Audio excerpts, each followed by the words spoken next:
What up? It's October 28, 2018. Welcome to LCJ Live. I'm Emmy Award-winning film critic, entertainment reporter, analyst extraordinaire, Lights, Camera Jackson, here for you.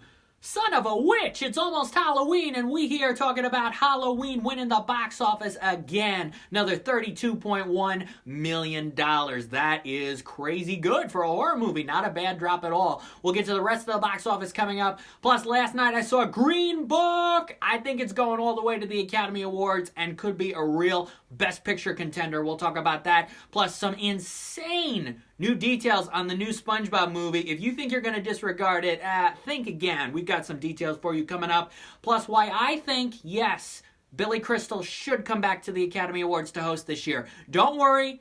The things I'm thinking about it are not insane. I'll explain it all to you coming up, as always. Send in your questions and comments, because I'll read them right here on the air as we talk about it. Now, I know my Eagles are facing off against the Jacksonville Jaguars right now. Taking a little breather from the game. I know it's a tight one right now. Last time I saw the score, it was 17-15 Eagles. So, we'll see what happens. I know, obviously, some Jaguars got arrested last night in London. Stupid $43,000 bill they couldn't pay and all that ridiculousness. But we got the game going on right now, but we'll take a breather right here. We'll talk about some movie stuff and then get back to the game. Thanks so much at GudGuy3456 for joining us right here on LCJ Live. So, Halloween, $32.1 million. A Star is Born in second, Venom in third. Here's the really interesting thing. Goosebumps 2 Haunted Halloween in fourth for the third straight week in a row, another $7.5 million. It's because families don't have a lot of other options, especially around Halloween time. So this is the last big weekend that Goosebumps 2 could take advantage of.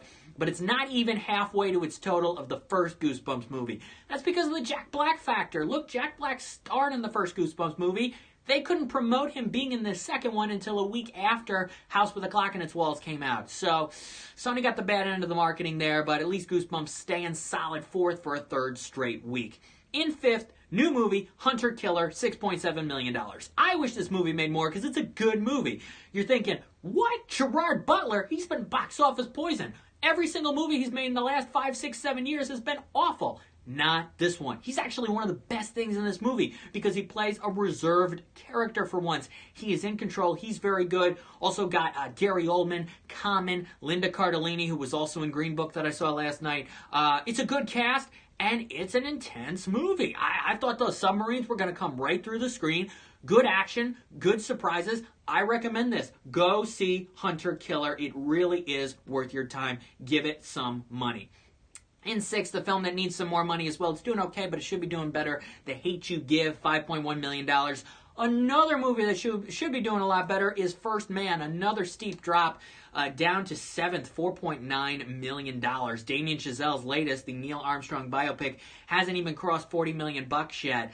It's too low, and it's too bad for this movie. I do think it'll do better on DVD, and once it gets some awards nominations, at-home viewing will be huge, but you know, we talked about it last week here on the show. It's a long movie, and it's got the flag thing going on, which is ridiculous, but I don't know. People are getting sick of the space movies. There's a lot of factors going into this. Some are justified, some are not. Smallfoot in 8th, Night School in 9th, and expanding into more theaters this weekend and coming in 10th is Jonah Hill's directorial debut, mid-90s. It made $3 million. I was underwhelmed by mid-90s. It's one of the shortest movies of the year. It's an hour and 24 minutes long. That is it. It goes by like that, but it doesn't have a lot of substance to it, which is really unfortunate. Some of the kid actors are good in it, some of the stars, but there's not much to the story at all, and there's no purpose. There's no meaning behind it. There's no life lessons we learn. The characters learn nothing. We learn nothing as the audience, and in that respect, it's a complete waste of time, which is too bad. Jonah Hill's a good actor. Moneyball, what a performance. He was great, and don't worry, he won't get far on foot from this summer. But behind the camera, he's got some work to do. A couple other new movies opened up this weekend in fewer numbers of theaters. Johnny English Strikes Again with Rowan Atkinson, $1.6 million. A film called Indivisible also made $1.6 million. And in 2 theaters, Suspiria, which is Luca Guadagnino's follow-up to Call Me By Your Name, with a per-screen average of $90,000 in 2 theaters, made $180,000. That is big. That's one of the bigger per-screen average starts of the year. We'll see how it does expanding nationwide next weekend. I know it's going up against Beautiful Boy that's expanding nationwide, also Bohemian Rhapsody, The Nutcracker, and the Tyler Perry, Tiffany Haddish movie, Nobody's Fool. So it's got some competition. We will see how it does. But again, your number one movie, second week in a row, is Halloween. So, I saw Green Book last night. This is the Viggo Mortensen, Mahershala Ali dramedy inspired by a true story, directed by Peter Farrelly. Yes, one of the Farrelly brothers is making a huge transition into this new dramedy. It's not a goofy comedy at all, and it's got a lot to it.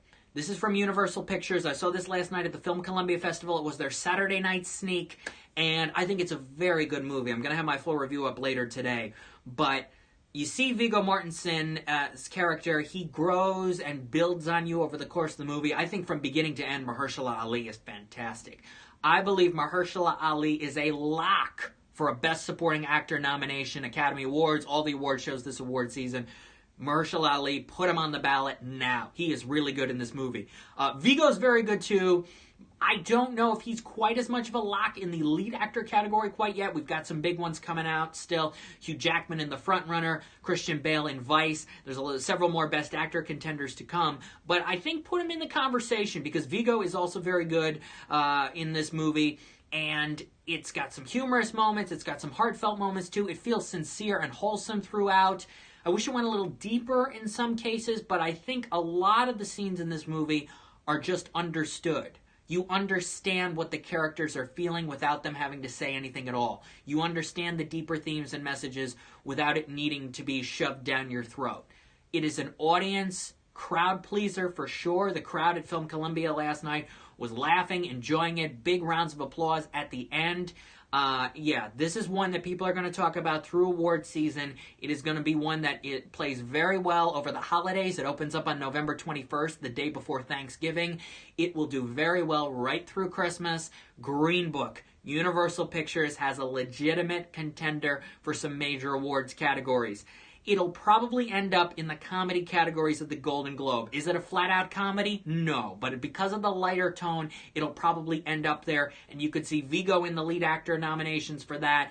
The film up for Best Picture Comedy. Mahershala in supporting. The screenplay is going to get some attention.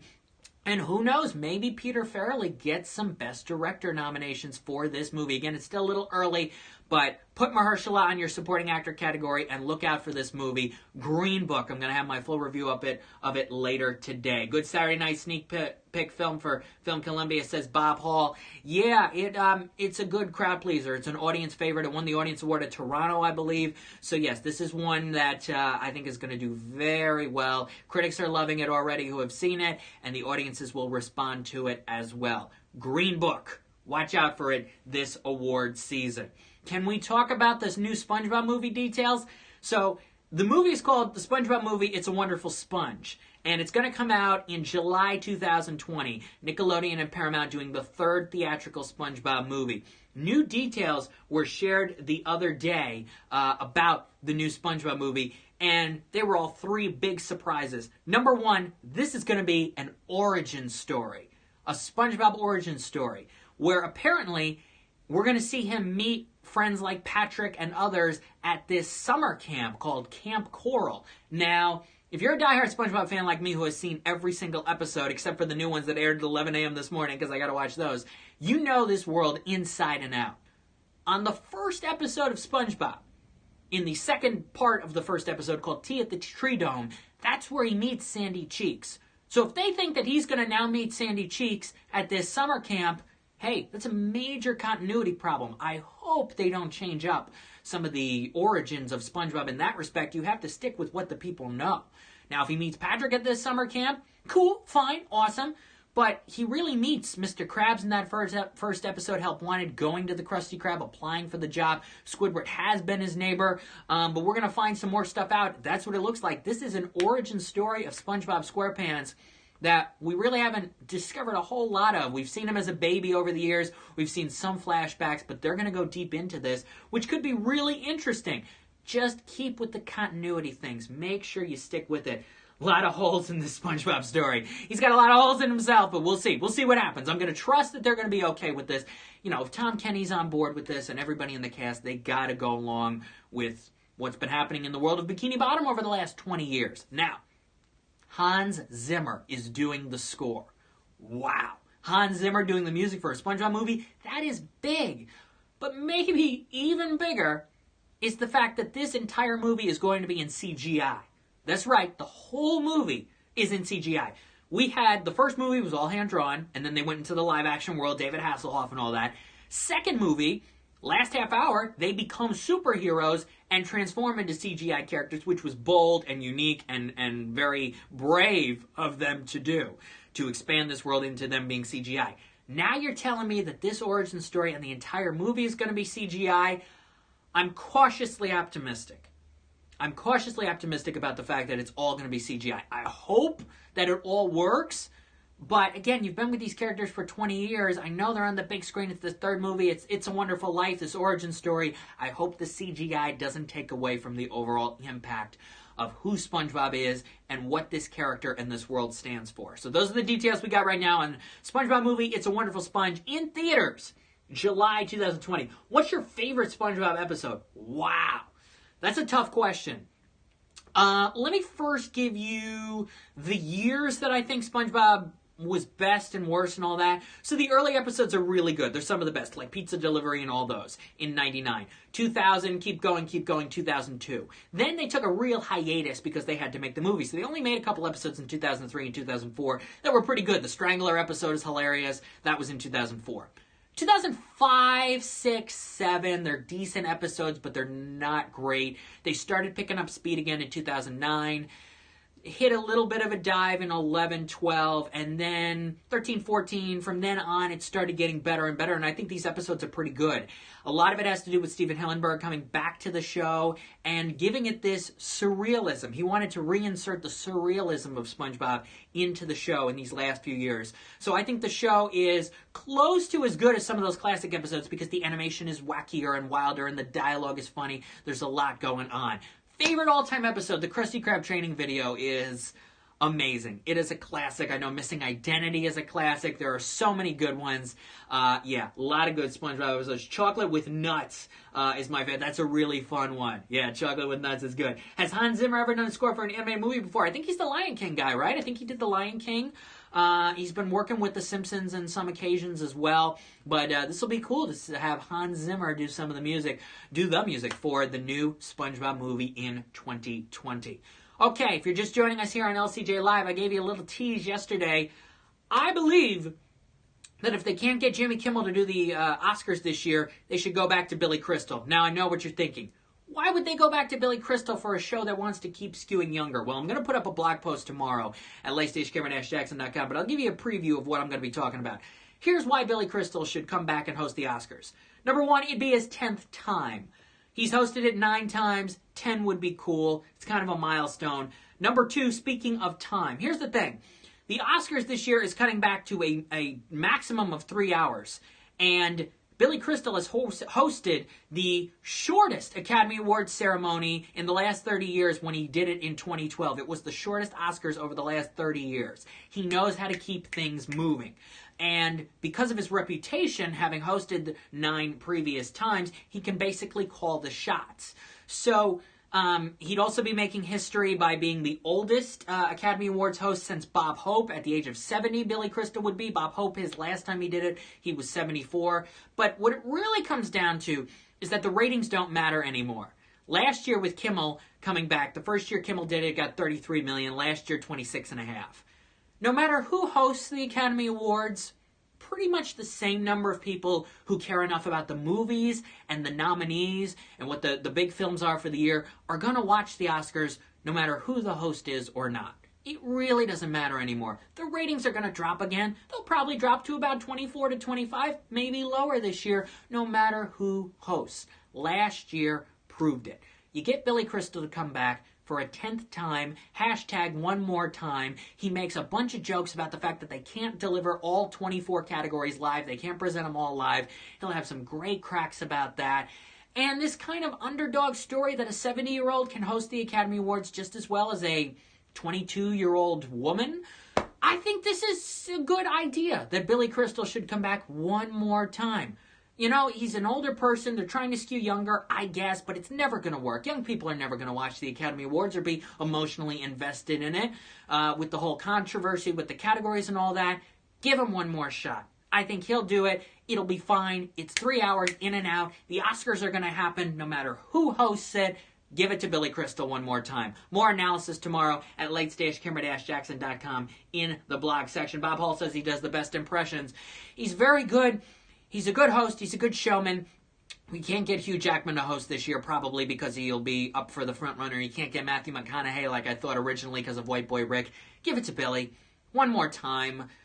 The excitement will be there. He'll bring the energy. He'll bring the class and the stature to it. But if you can get Kimmel again, great. But give it to Billy one more time. I think it'll all work out in the end. That's what my grandmother used to say. Hey, Halloween's your #1 movie. We talked about the SpongeBob Movie details. We talked about Green Book. I'll have my review up later today. And the blog piece on Billy Crystal, who I want to see host the Oscars this year, will be up tomorrow at lights-camera-jackson.com. We'll see when the Academy announces their choice for this year's Oscar host. Next week, Bohemian Rhapsody and The Nutcracker. We'll talk about those along with some other big movies. And I hope everyone has a safe and happy Halloween on Wednesday. If you haven't seen Halloween yet, please go because it's one of the best movies of the year. Have a safe and happy Halloween. Thank you so much for watching. I should host, it says Bob Hall. That would be fun. That would be fun. I'm still trying to see if I can host Critics' Choice this year. We'll see what happens. Hey, have a great Halloween. I'll see you next Sunday at noon Eastern for another episode of LCJ Live. Bye-bye, everybody.